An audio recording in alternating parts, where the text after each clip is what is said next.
Donc nous allons découvrir le cinquième coup joué par les enfants de l'école du guichet, la classe de CM1 de Mesdames Courillot-Sia. Donc je vous rappelle le début de la partie qui était un début original puisque je ne l'avais jamais joué jusqu'à maintenant. Donc merci les enfants d'avoir permis ce début. D4, G6, c'est ce qu'on appelle une défense moderne. Donc les noirs laissent l'initiative au blanc du centre. Donc je vais pousser à nouveau un pion E4.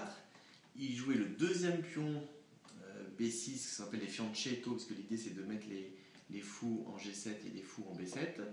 Donc comme il laisse le centre, eh bien, le but c'est de l'occuper. Donc à nouveau, troisième pion poussé par les blancs, F4. Ensuite les noirs avaient joué cavalier C6. Donc j'avais été gourmand et ambitieux, j'avais poussé le quatrième pion au centre. Donc on a, ce qui est assez original, les quatre pions blancs qui occupent le centre.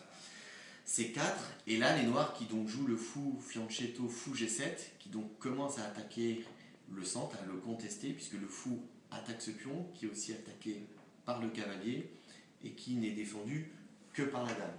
Et donc j'avais développé mon cavalier en F3, qui vient défendre le pion, et qui développe les pièces.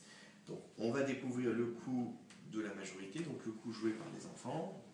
Je pense qu'ils vont continuer à contester la présence blanche au centre. Alors il joue cavalier H6, donc l'idée c'est de libérer les cases pour pouvoir mettre le roi à l'abri. Et évidemment ils n'ont pas joué cavalier F6 puisque j'aurais pu venir chasser le cavalier compte tenu de la forte présence des pions blancs.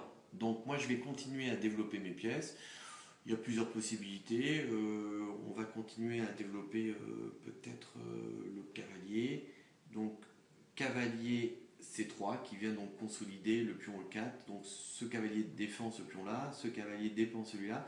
Donc vous avez les quatre pions blancs là qui commencent à être soutenus par les pièces lourdes et la bataille va pouvoir s'engager. Donc on attend avec impatience le sixième coup des noirs lundi prochain.